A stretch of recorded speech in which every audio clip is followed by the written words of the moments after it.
So Docker, or more Docker. Here, let me create a new session in my terminal here. Okay.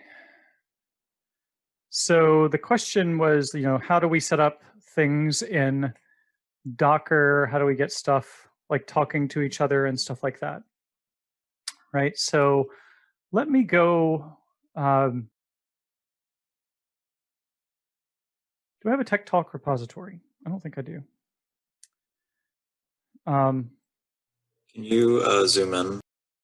Yeah, I will. There you go. Do not have a Tech Talk repository. Well, maybe I'll create one. Okay.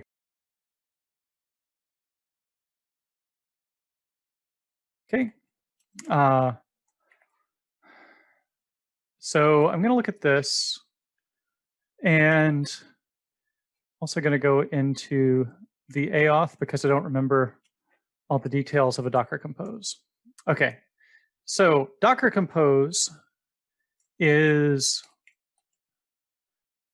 a way that we can manage multiple containers. So it's just a way for us to automate a lot of the command line stuff that we did. And I think we talked about in the last Docker. So what I'm going to do is create a little basic Docker Compose file. I've got this one open since I don't remember all the specifics of it. So let's start off by just doing something simple. Okay, come on. Go into insert mode. Version 3. The services is the main thing we're going to worry about here. And so what you do here is you give the name of the container. So I'll call this main. And you need to tell it what image that you're going to be using. So I'll just use Ubuntu here. And that's all I'm going to do. So let me, so if I do now Docker Compose up, well, that doesn't do a whole lot because it doesn't actually run anything. Right, so it actually starts up and services you could choose. It doesn't matter. So main, you're free to use that name, or there are certain keywords you have to choose. Nope, anything you want. Okay. Okay. So yeah, I just created the cabbage container as well. So let's not do the Ubuntu one because that's kind of boring. Let's do MongoDB.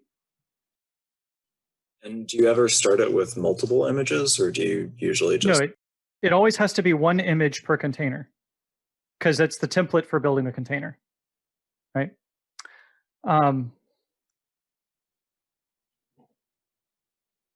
Okay. In the containers or the services?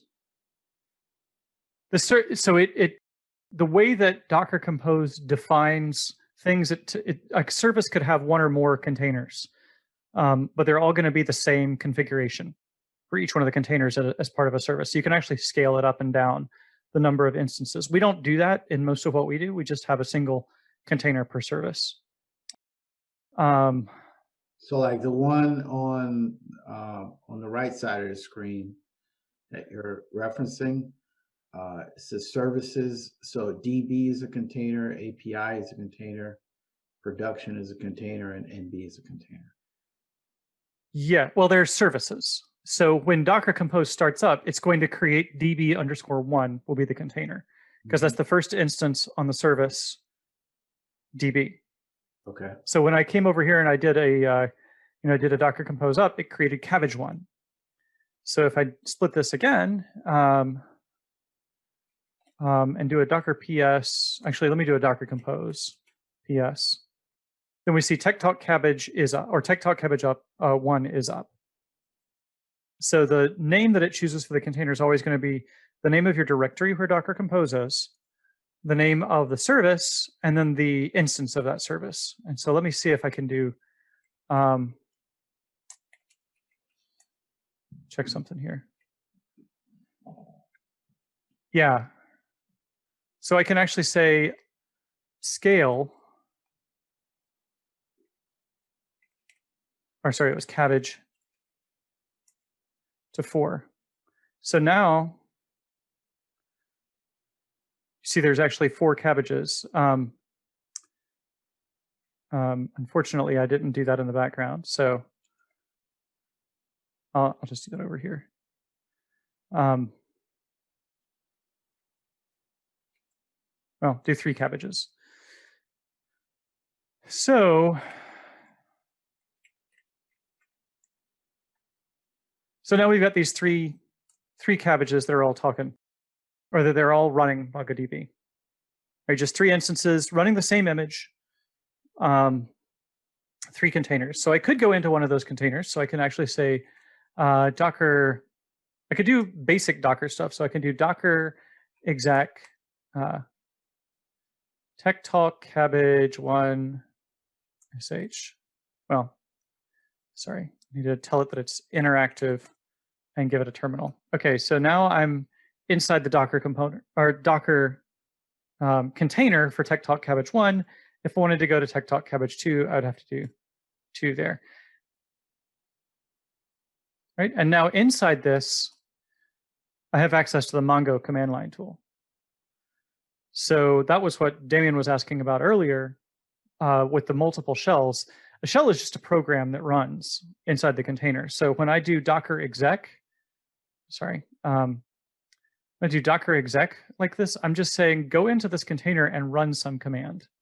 So in this case, I'm doing the sh command. I could also do the Mongo command, or but you went sh to Mongo, which is, I didn't know you could do that. Okay, so that's essentially the terminal of Docker. If Docker was a regular computer, that's the terminal. Yeah, it's another process that's running inside the container. Let's see. And sorry, can you go over what's the IT flag in the Docker? So I is interactive and T is give me a terminal. So if you're doing this with Docker Compose, you don't need to do that.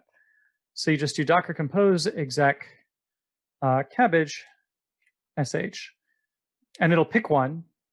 And so you see those are the 3 processes that we've got running here. Mm-hmm. MongoD, that's the MongoDB server. We've got sh, which is the shell that I'm running. And then this command ps-ax, where I gave a listing of the processes. So you'll always see that one when you run ps because it's showing itself. Okay. So that's, and we normally wouldn't worry about scaling these. Like I said, we don't really do that ourselves. And so what I'll just do is I'll just run it with 1. And you see there's just tech talk cabbage 1 is running. So now let me, to go back over the window that you have on the right. So the services, each one of those, so DB, API, just disappeared.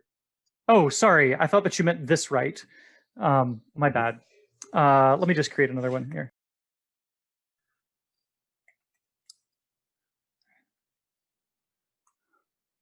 Yeah. You're muted. Yep, sorry. Okay. Those first listed under services, the DB, API, production, NB. So those are all containers. They're services. They're services, okay. Yes, and generally speaking, we'll have 1 container per service. That's what the scale was doing, was changing that. 1 container per service. Okay. Okay, and that's why, and so the image, Mongo, so that's a container, right? Or whenever it's running, right? This is an image, not a container. Not, okay. Remember, an image is a template for a container. Yeah, that's what okay. Yeah. So a container is actually something that's running on your system. Yeah.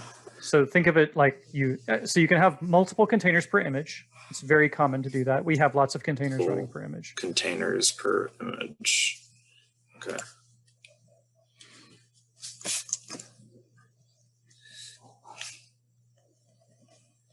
Okay. So there's lots of things you can specify for the container or for the service, which is going to set up the container. Whenever you want to start a container using that service definition, then you can do different settings. So here's some examples. One is you can say, well, it depends on, well, actually, let's start with the DB one here. So this is saying if I want to have a DB service. So that means if I do a Docker compose up, there's going to be a, in this case, it's an auth db1 is going to be the container that it creates. To create that container, it's going to use the Mongo template.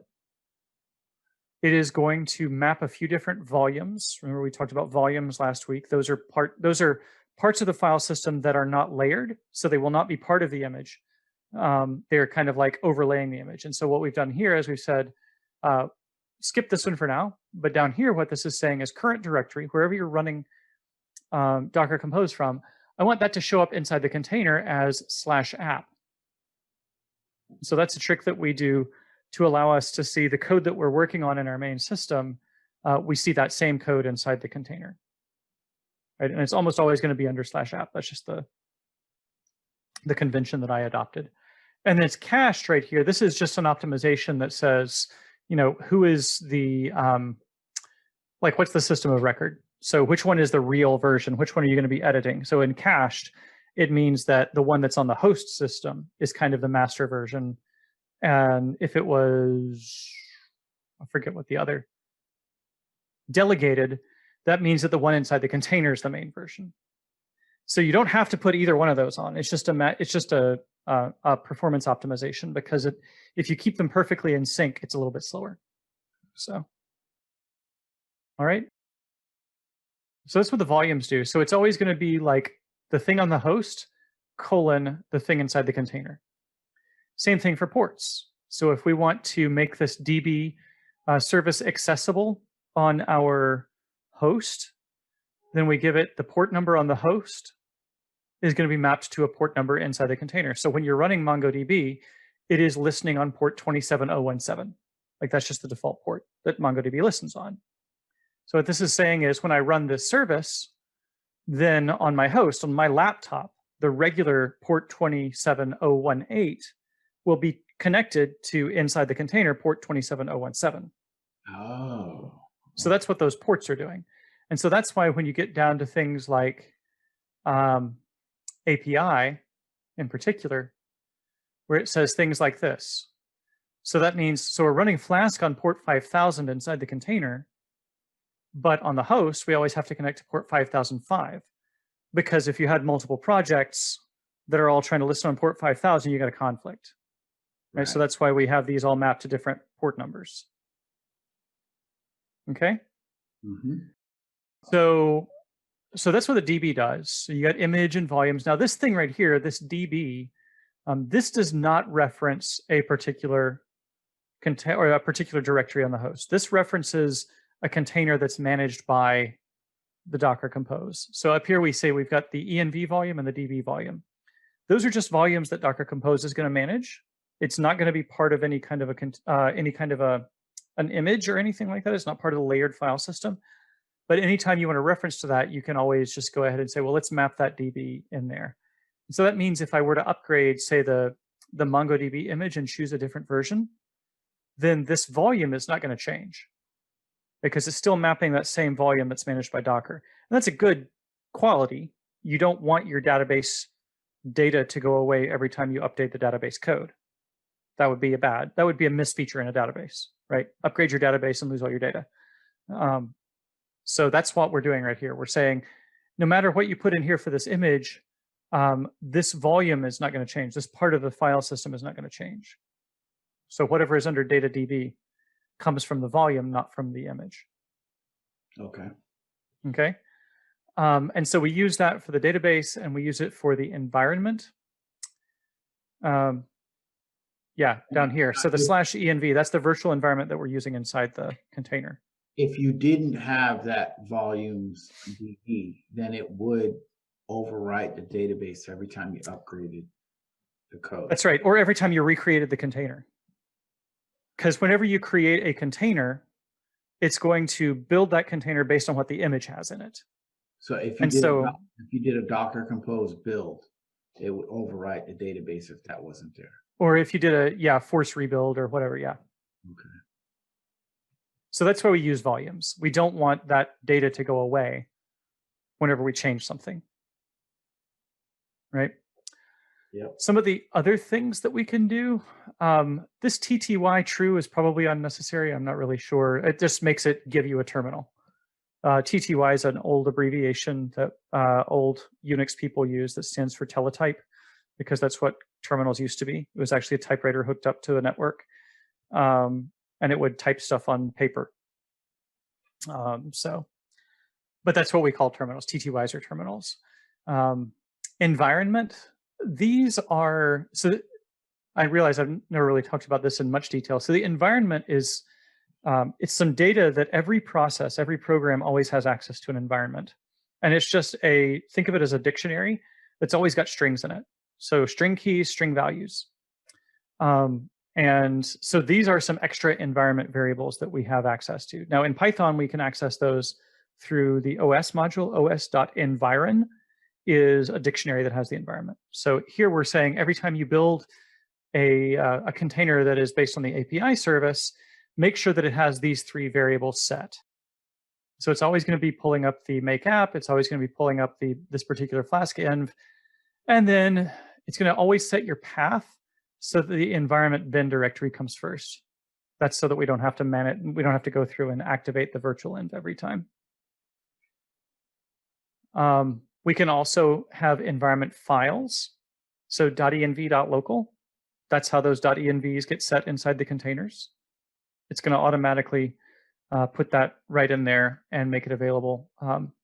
And Docker will handle that for you. Entry point is, Docker is kind of weird. It lets you specify 2 different commands or 2 different programs to run. So technically what this is saying is the entry point is this tiny thing, and the command is this. So it's almost like you're saying, if I were to do this on the command line, it would be like saying that. So the entry point is the main program that you're running, and then the command is the argument that goes to that program. Now we use this entry, we don't normally do that a whole lot, but this sbin tiny is just nice for some technical reasons in Unix. It keeps you from getting zombie processes. So if you've ever been playing around with Linux and you've seen a bunch of zombie processes, it's because you may not have something like this running. So don't worry about that too much. The main thing that we're running here is this command right here. Now every container is going to have a default command that it runs. But so for this one, we're using the Arborean base container, or every image is going to have a default container that it runs. Arborean base probably just runs true or something like that. Just doesn't really do anything, immediately exits. So you'll almost always want to have your own command there. And then we got ports and volumes. We can also set dependencies, and that just means bring up the API container after you bring up the DB container. So, okay. I've seen a word used, link. Is link and depends on? They're not related to each other. They're not. Okay. So links will link. We don't really use links. So links are a way that you can. It's an older way of specifying how to access one container from another in Docker. So the way that we'll normally do that here, I'll switch back over here and do some stuff here. So let me change this to DB. And I'll do this. I'll call this one API, and the image is Ubuntu. And we'll bring it down and then bring it back up. Actually, so I brought it back up and the Ubuntu one immediately exited. So the API exited. That's because there's nothing actually running there. So I'm going to have to run this. And so that'll bring up another command that I can do. So docker compose run, and I'll do --rm to make sure it deletes the container when I'm done.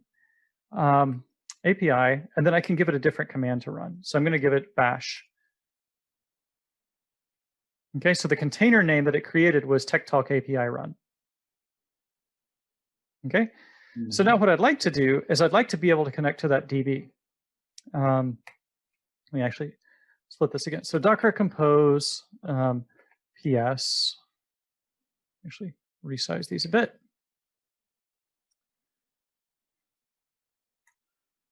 So you see I've got, well, it's actually run blah, blah, blah, blah, blah, whatever. That's the name of the container that it created. So this is running, and MongoDB is running on port 27017. It's not accessible, it's not mapped. There's nothing in, like I could have mapped this to a host port, but I didn't. So I don't actually need to, it turns out, if I want to access it. Inside Docker, like Docker to Docker, you don't need the host to be participating in that at all. Because what this Docker Compose has actually done is it's created a kind of a virtual network or a fake network that all of the different containers are on that are part of this Compose project. So what I could do is I could say Docker inspect tech-talk db1, and I get a bunch of crap there. That's the technical term. But one of the things that I get is the IP address. So I can copy that, and I should be able to ping it from inside the container. Oh, if I have ping. Is that right? No. How about apt install ping? Nope.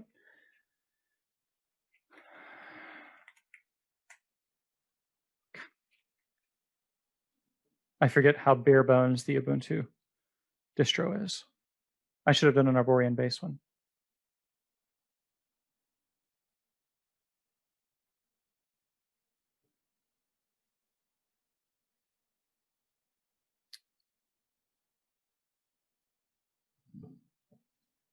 Come on, come on.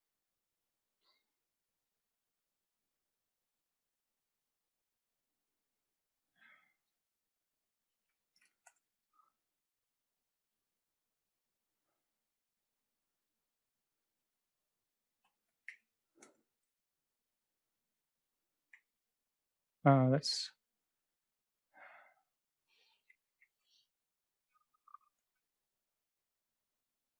Oh, there we go. Finally, okay. Yes.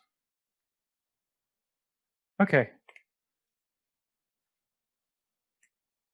Yay. Okay, so I can access it, but that's a pain. Who wants to go in and have to inspect everything and figure out the IP address? So it turns out Docker Compose is really nice. It gives us access to it directly as the name of the service. So I can just ping the DB and I get that. So that's one way that you can connect between these things. And that's the way that I like to do it, is just have these so that they are referencing each other. So when we look at something like go into the, oh, come on, undo that. Okay.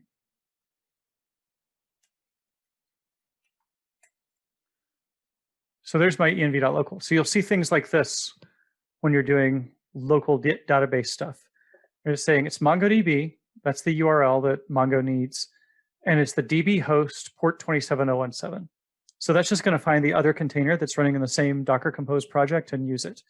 When we go to production, we'll have to put in like a real host name here. We can't just do DB. But that's essentially what's going on there. And then this is the database name that we're using. In this case, it's AOF. So what do you mean a real host name? So like it would be something like, let me see if I can grab one. I'm trying to think if there's like an actual, well, you know what a host name is, or do you know what a host name is? So it's the name of a server on the internet. So somehow you should be able to convert a host name to an IP address. That's kind of the way that's how domain name systems work. So yeah, so like CNN.com is a real host name. DB is not a real host name, right? That's not going to resolve on the internet. So, but it does resolve for us within those containers. All right. What on earth did I just do? Well,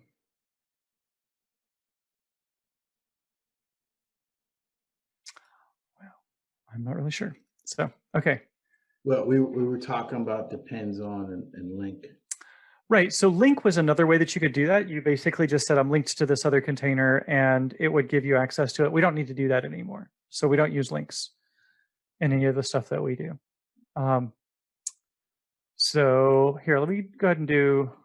But they're connected through depends on? No, it's not connected through depends on. Depends on is just telling you the order to bring them up in. So if I tried to bring up just API, it would go ahead and bring the DB up as well. That's just the dependency list. If you brought up just DB, it wouldn't bring up the API though. That's correct. Okay. Yeah. So yeah, let me see if there's other things here that are. Well, here's another one that we could look at. The builder. This is something that shows up in a bunch of our projects. So builder is usually not based on the Arborian base, but it's based on Arborian builder. So builder has a lot of development libraries and source code installed for some of the packages that we use. So things like, I don't know, libxml2-dev. So that's for dealing with, if you need to build the LXML library, then you might need to have access to that. Now to actually run stuff, you don't need libxml.dev or -dev, you just need libxml2. Okay, so it's like there's development versions of packages that you would need if you're kind of trying to build a new program that's based on it. And then you have different versions that are just used if you're running a program that has that as a dependency. So the builder has all the development dependencies. So if we looked at, actually I'll need to do this here. It's not even right. It's in the DevOps.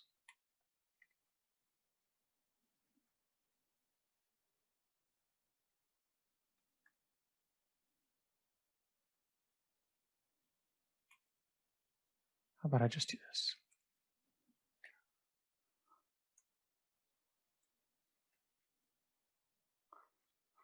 So the base image that we have here, and then here, do that, yeah. So there's, on the left-hand side, we have the base image, and this is what all of our containers will have in them. So some of the different packages. So they're always going to have the Python dev, just because that's really likely to be useful. Technically, I could probably get away with just Python 3.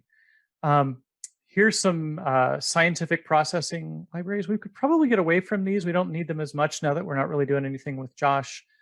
But it's good. I mean, it doesn't hurt it much to have them. This is for dealing with images. If you don't have these libraries, you're not going to be able to do PDFs, basically. You're going to have a lot of problem with that. Same thing with free type. Tiny is that little stub program that we talked about. Curl, we just use it enough that it's worth keeping it in there. And then these are for dealing with XML. So that makes sure that those packages are available. Make sure that Python is our main Python. So that does a link of Python 3 to user local bin Python, pip3 to user local bin pip. And then we make the make sure that there's a /app directory, and we make that our working directory. So whenever you start a container that's based on Arborian base, you're going to land in the app directory, right? That's going to be the current working directory. Now, the builder takes all of that, because it says from Arborian base, and then it adds on a whole bunch of other things. So you get the Alpine SD software development kit, GNU Fortran, the GNU compiler, all the dev versions of these libraries. And you need this locale file as well. Some of this has just been me discovering things as I run them and running into problems, and then adding a line to the Docker file. So the Docker file is doing a connection. So the way I read that is that Arborian, I guess at some point we're going to import Arborian Builder, but Arborian Builder is taking all the packages from Arborian base. So it's actually that layered file system that we talked about before. So every line in here creates a new layer in the image. So it starts off with the Arborian base layers, so that particular image, and then it's going to build a new layer which consists of all these packages being added. So this one command, it's like you had run that command in a shell, and then you did a Docker commit on the running container, right? So that creates a layer. And then this next one will create another layer. This layer is going to be really thin because it just does a symbolic link. And then it will do a pip install that'll add a few different files. that makes another layer. But each I don't- layer has access to all the packages before it. Well, remember, it has access to all the underlying layers because it's just a layered file system. So what it does is it builds, it puts all those together to make a single file system. So when we did the, it's basically still, it's got all the files that are part of Arborian base plus a whole bunch more. I'm not seeing comprehension on your face yet. So the layered, maybe your video's just frozen. Yeah. So does that make sense? How the layers are working, they're just adding more and more files. I think you kind of skipped over the layers part.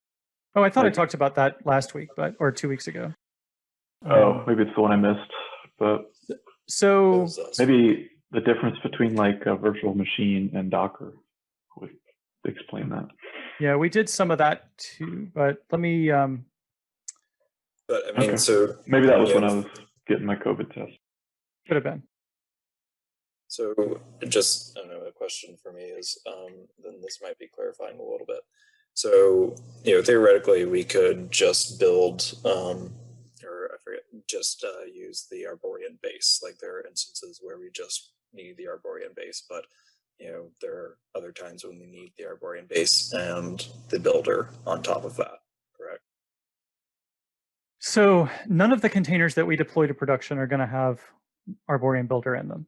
They're just going to have Arborian base and then some other stuff that we do to put our actual application in them. The builder is used to build packages that we're going to pip install into our application.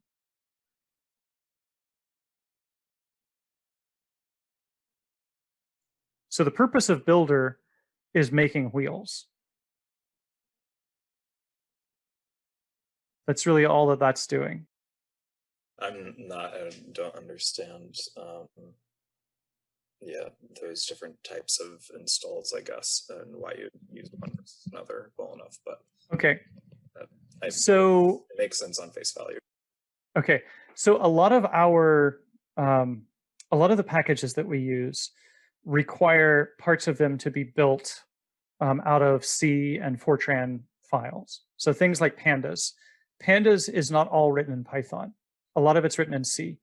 The parts that are written in C have to be compiled into a binary executable format because that's the way that C works. And if you have and so that binary executable format can be packaged up into something called a wheel. That wheel is going to be specific to the operating system that you're using and the version of Python that you're using. Okay. So since our containers are based on Alpine, nobody builds wheels for Alpine. So we have to build them ourselves. So that's what the builder is for. The builder needs to be able to run a C compiler so that it can build those wheels. Once the wheel is built, though, you don't need to run the C compiler anymore to use the wheel. Right? So once it's built, then we can use it on an image that's based on Arborian base. We don't need Arborian builder anymore. Yeah, that makes sense. Okay. And yeah, back to the layers. Let me see if I can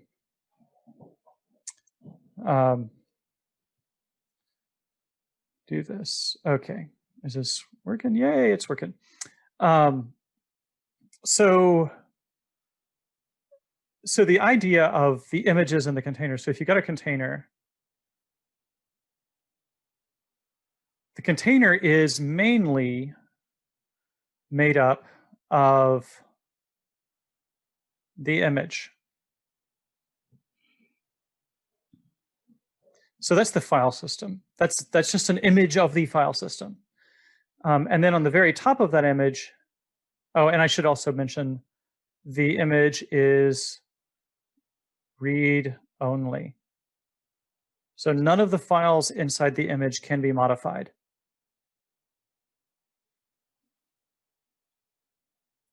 On top of that, there is a read-write layer.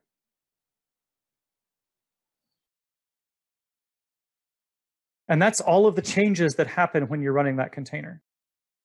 So if you build another container that's based on the same image, you're going to get all the same files to start with, but any of the changes that happened the last time you ran a container based on that image are lost.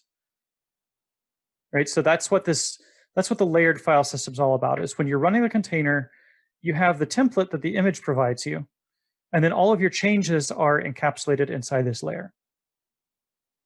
Okay, this read-write layer. If I were to do a commit, what a commit does is it takes a container, once it's run, it takes that container and it builds an image, which is old image, and the read only a layer on top. So this read write became a read only when it was committed. And then if I were to make another image off of this, or sorry, another container off of this, so let's say I do a run, run from that image. So, and I should make, so that's a container, this is an image. Run is going to build another container. And what that container becomes is, we'll call this IM0.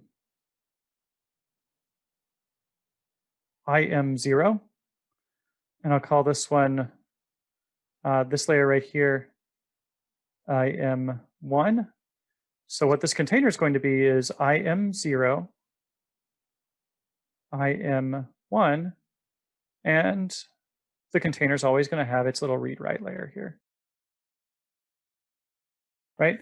And so these are just storing what are the differences between these different, what were the changes from IM1 has only the changes that happened from IM0.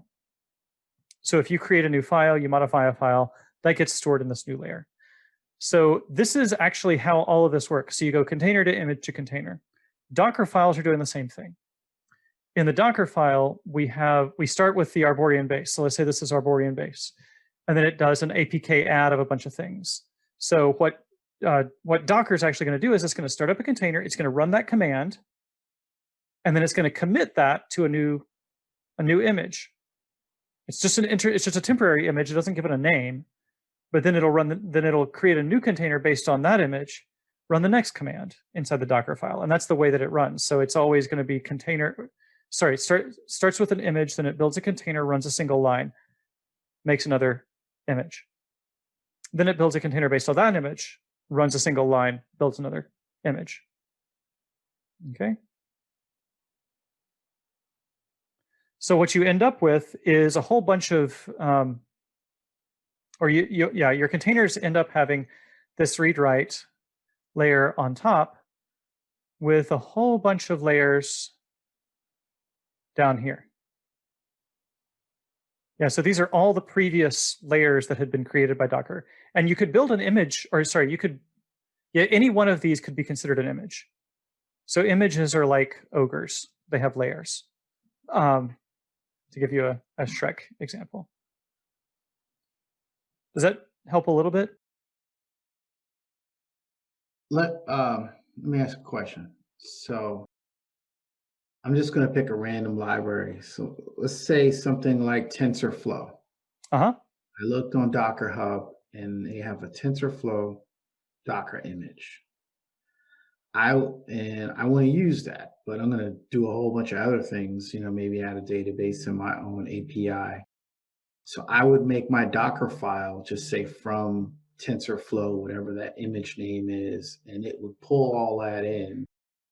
And then I can just continue down like that. And I get all of the stuff from TensorFlow, and then however my Docker file is composed, it can create Docker. Yeah.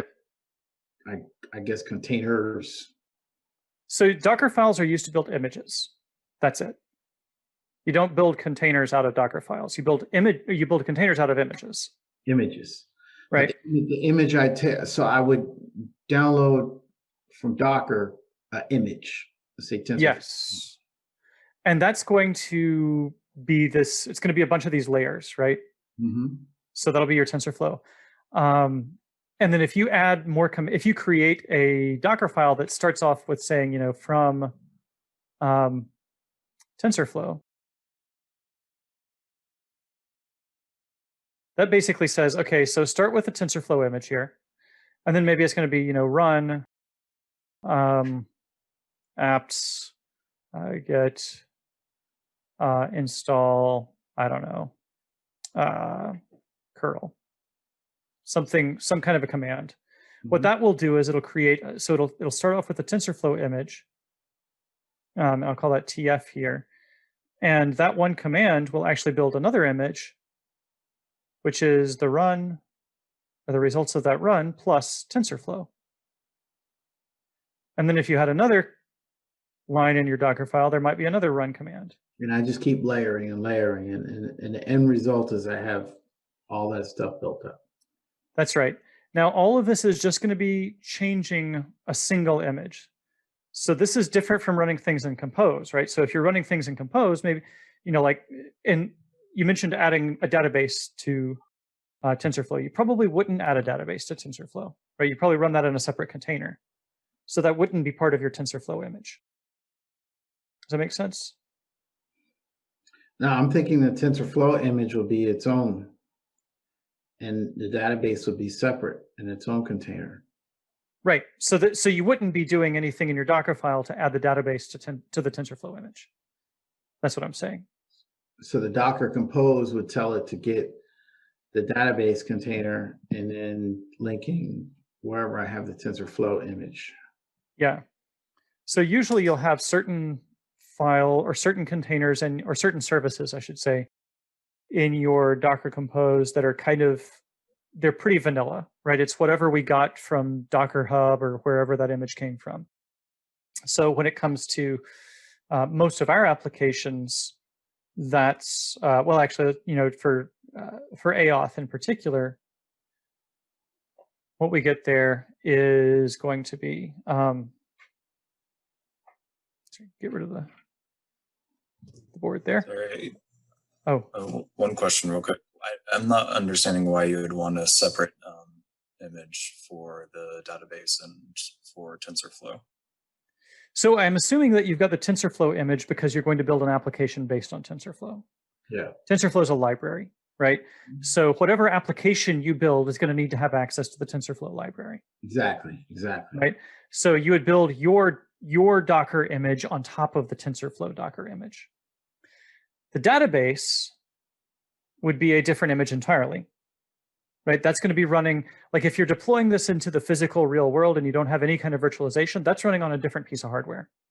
So something that runs on a different piece of hardware does not need to be part of your same image. Does that make sense? Yeah. And okay. Just because you can only have one image per container, right? Or that's kind of... Well, yeah. I mean, the image is the starting file system of the container. So think of it as cloning a hard drive and then building a machine based on that cloned hard drive. That's really what the container, so an image is a hard drive that can be cloned. Yeah. And a container is a running computer that has that has a hard drive in it. Okay. Right. So right. So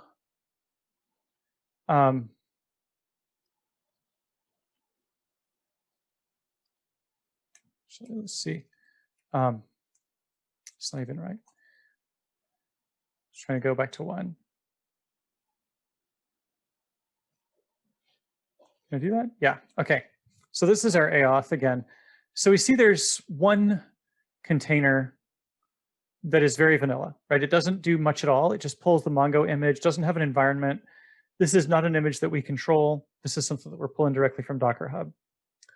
Our API is going to be based on that. So when this API runs, all the code is our own stuff, right? It's based on the Arborian base image. We've even mounted the code into the /app. We've put our AWS directory in there. Any of the other libraries that we use, like Koozie or whatever, they're also going to be available under /src. So these are all things that we have a lot more control over. But the DB, that's just Mongo, right? And then I think, I guess I could do TCPAs. The standard in open, what is that? I think that just means that you can type stuff into it. These were things that I was doing to try to make attach work better. So some of them, these two in particular, I'm not 100% sure on the exact meaning, but it seems to work better when I Docker attach to those containers. Okay. When those are turned on. Mm-hmm. So in TCPA, we have actually two different vanilla services that we're going to use, Mongo and RabbitMQ. So RabbitMQ is used just for doing things in the background. Basically, it's a message broker that lets us schedule things to be running not inside the API, but inside a worker process. So we actually have two different containers or two different services that are running here, an API and a worker service. So this is a little bit different from what I've been talking about before, because the API and the worker service are both based on the Arborian base. In fact, they're running the same code, but they have a different command. And that's another thing that we do for deployment. It's mainly just to keep things simple. So for a given client project, we are only going to be working with one image that we're creating, right? Just makes it easier to build things. So we're only going to deal with one Docker file. So our Docker file, this is the Docker file for TCPA. So when we actually deploy TCPA to production, we're not deploying that Docker Compose script. What we're doing is we're building an image and we're configuring Amazon's Elastic Container Service to work kind of like Docker Compose does. But we're not going to be mounting directories and things like that. What we are going to be doing is we're going to bake all of that into the image itself. So this is how we actually build an image to be deployed. So we say, we'll start from Arborian base. This is a little trick that I can do to tell it that when I pip install something, instead of going to PyPI, I want you to go to a container that's running called PyPI. So that's a little trick that we do just to make sure that it can actually pick up our packages that we've compiled ourselves. So those don't really create layers because they're not really changing anything in the file system. This add does create a layer. So it takes the requirements.txt and it puts it into the container. So that's adding a file from the current directory, putting it inside, into the image. Add the wheelhouse.txt into the image. And then we do a pip install. No index says don't go to the Python package index. Install from the requirements.txt file. So that's going to force it to only go to PyPI, which we're running locally. Okay, so that allows it to pick up things like, well, it allows it to pick up all of our Alpine versions of things that we've compiled ourselves. It then has to install a few other packages. So in this case, Koozie, Baron, and PCCPy are requirements. Those are things that we have checked out. Usually, whoever's deploying this has them checked out on his machine or her machine. And so this is going to install those three packages as well. And then we add a few other files here to make sure that those are available. And we run a setup.py develop. That's like a pip install dot or -e dot. If you've ever done that, where if your command line tools are not available, you do some change in setup.config, you need to rerun that. And then expose 5000 just means that this is going to be running something on port 5000. It's just like metadata. It doesn't really change anything about the image. It's just kind of advisory. So this is how we actually build the image that's going to be pushed out to production. All right, and then when it's running in production, it gets its own read-write layer, but we don't care, right? We're not changing anything that we want to keep at that point. The program, all of the changes that we care about live inside the database, right? Okay. All right, so see if there's anything else here. I think that covers a lot of it. Let's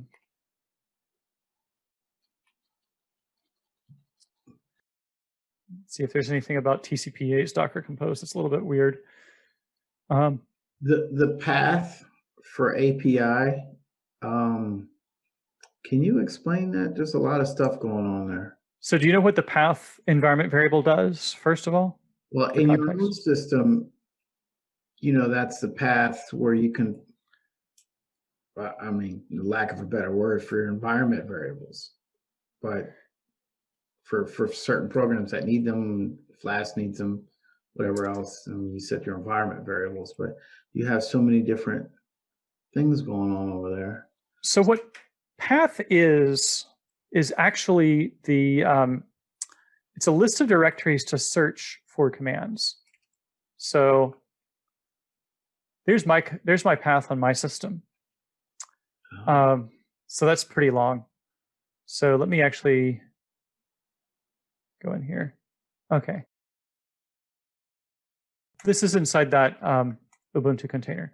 So if I were to say something like, well, actually, yeah. So Echo right there. Echo is a program that lives at user bin echo. Okay. Mm-hmm. So if I didn't have the path, every time I needed to type echo, I'd have to say user bin echo.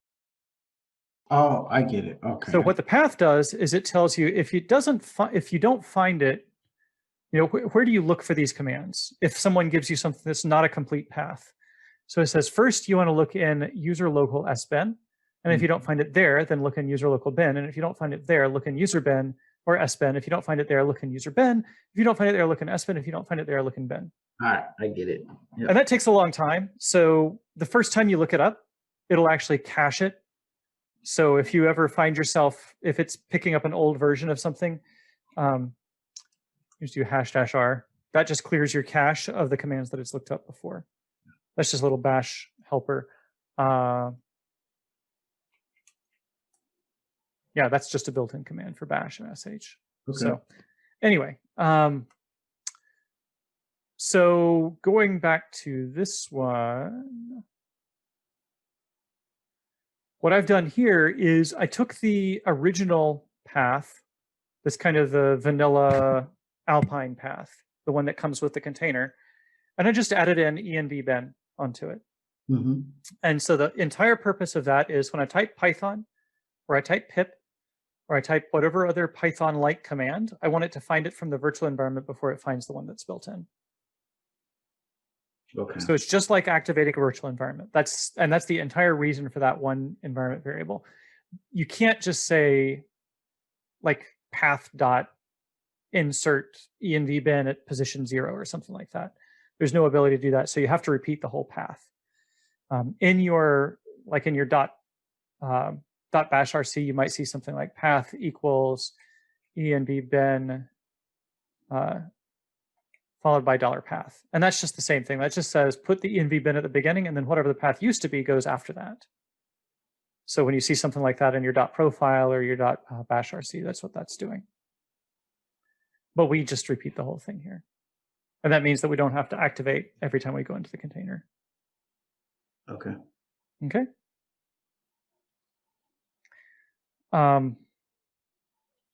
See if there's other things that are weird on this. One of the reasons that I like Docker Compose is that I can do things like this, use the tilde for my home directory.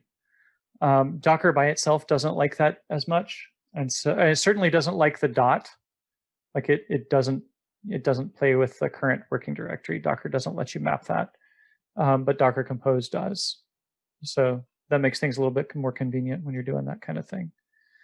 The fact that you can pick up environment files, and you can do all these same things with the command line with Docker. It's just a pain in the butt to remember all the commands. And before we had Docker Compose, you had a bunch of people who just had little tiny shell scripts that would run Docker's command line tools with tons of extra options to configure things the way that they wanted to. So.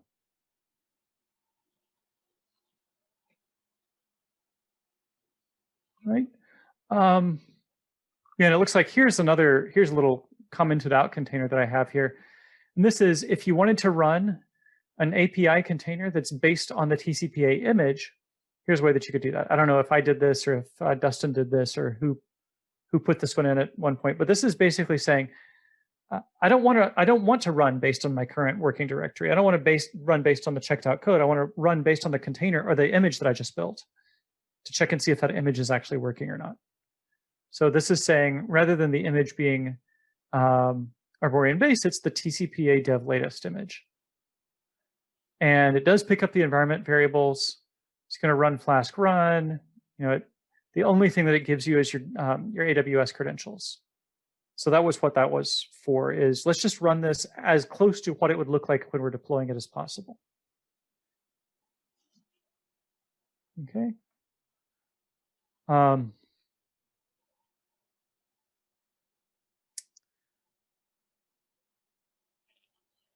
Yeah, I think that's pretty much it. As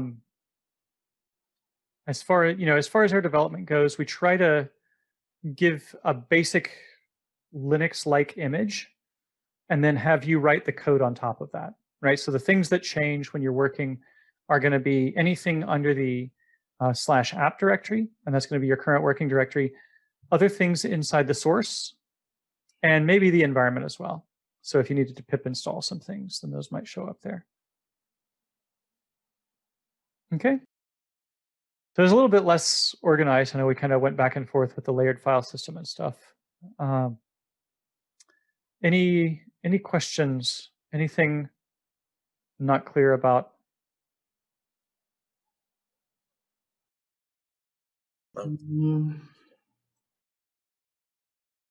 No, I think covers a lot. All right. Sounds good. Well, yeah, I guess that will do it for this week. Maybe next week we can look at some AWS services and kind of overview of some of the services that we use when we're actually deploying things. And I will see you, Dustin, in a couple hours for our meeting, and I'll get back to Leo on that question that he sent in because I know the answer. So, all right. Is it time zone related? No, it's okay. Testing related a little bit. So yeah. Okay. I will see y'all later.